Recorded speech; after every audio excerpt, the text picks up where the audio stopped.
राष्ट्र को गौरवान्वित करने वाली अरुणिमा सिन्हा का जन्म 1988 में एक छोटे से कस्बे अकबरपुर में हुआ था। वह उत्तर प्रदेश में स्थित है। यहाँ पर वह पली बड़ी। अपने पुराने दिनों के बारे में भी बताती हैं। जब मैं हॉकी स्टिक लेकर खेलने निकलती तो लोग मजाक उड़ाते। मैंने ध्यान नहीं दिया, सबको नज़रअंदाज कर अपना काम करती रही। शादी हुई 20 दिनों में वह भी टूट गई। इन पलों में मेरी माँ और बड़ी बहन ने मेरा पूरा साथ दिया। ट्रेन हादसे के बाद तो सवालों और मुसीबतों की झड़ी ही लग गई।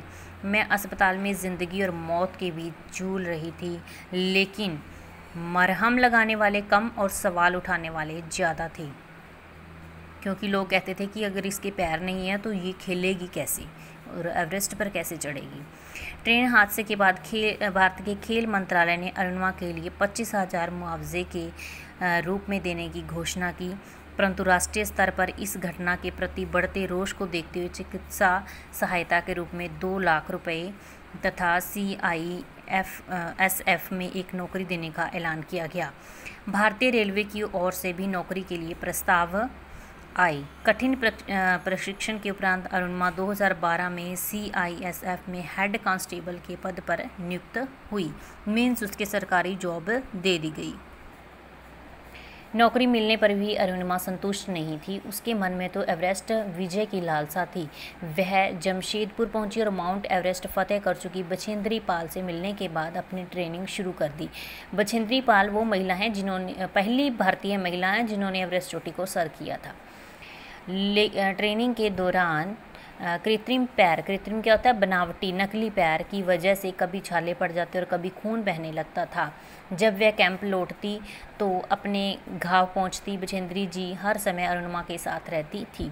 31 मार्च को नेपाल के बकुला से एवरेस्ट की यात्रा शुरू हुई। 52 दिनों की यह यात्रा हर पल रोमांच, खतरों और हौसलों की कहानी से भरी थी। सबसे मुश्किल क्षण डेथ जोन एरिया खम्बू आइसलैंड के थे। बर्फ़ की चट्टानों पर चढ़ाई करनी थी। अरुणिमा ने हिम्मत बटोरी और एवरेस्ट की ओर कूच कर दिया। 21 मई 2012 को 10:55 पर एवरेस्ट पर पहुंचने के बाद उसने तिरंगा फहराया। वह दुनिया के सामने सही सलामत लौटना चाहती ताकि लोगों को यह अविश्वसनीय कहानी खुद सुना सके। अविश्वसनीय होते जिस पर विश्वास नहीं किया जा सके। लौटते समय हेलरी स्टेप पर उसका कृत्रिम पांव घुटने के पास से खिसकने लगा। 0 से 45 डिग्री नीचे तापमान पर ग्लव्स निकालकर उसे ठीक करना संभव नहीं था। उसने हिम्मत जुटाई और किसी तरह कदम आगे बढ़ाए। आधे घंटे बाद सही जगह पहुंचने पर उसने अपना पांव ठीक किया। अरुणिमा कहती है, हर किसी की ज़िंदगी में एक एवरेस्ट होता है। जिस दिन हम अपनी कमज़ोरी को ताकत बनाना शुरू कर देते हैं, हमें हर एवरेस्ट छोटा लगने लगेगा। बिल्कुल सही बात कही है उसने। किसी अंगहीन महिला द्वारा पहली बार एवरेस्ट विजय की सराहना। उत्तर प्रदेश के मुख्यमंत्री श्री अखिलेश यादव ने उसे बधाई दी। उसे लखनऊ में आयोजित एक समारोह में 25 लाख रुपए का चेक प्रदान किया। अरुणिमा ने एवरेस्ट विजय के बाद एक और बड़ा सपना पाल लिया। उसने ग्रामीण क्षेत्र में एक स्पोर्ट्स अकादमी शुरू की। इसके जरिए गरीब और निःशक्त बच्चों को खेल की दुनिया का सितारा बनाना चाहती है। उन्नाव के बेयर गांव में अरुणिमा ने कुछ ज़मीन खरीदी और कुछ ज़मीन गांव के ही एक व्यक्ति ने अकादमी के लिए मुफ्त में दे दी। अरुणिमा कहती भी है कि देखिएगा, इस अकादमी से ऐसे अनेक सितारे निकालूंगी कि दुनिया देखती रह जाएगी। लड़कियों को वह खास नसीहत ज़रूर देना चाहती है। वह कहती है कि लड़कियों का जीवन ज़्यादा चुनौतीपूर्ण होता है, पर उन्हें जल्दी हार नहीं माननी चाहिए। हमें हर पल आगे बढ़ते रहना चाहिए। तो इससे हमें सीख क्या मिलती है?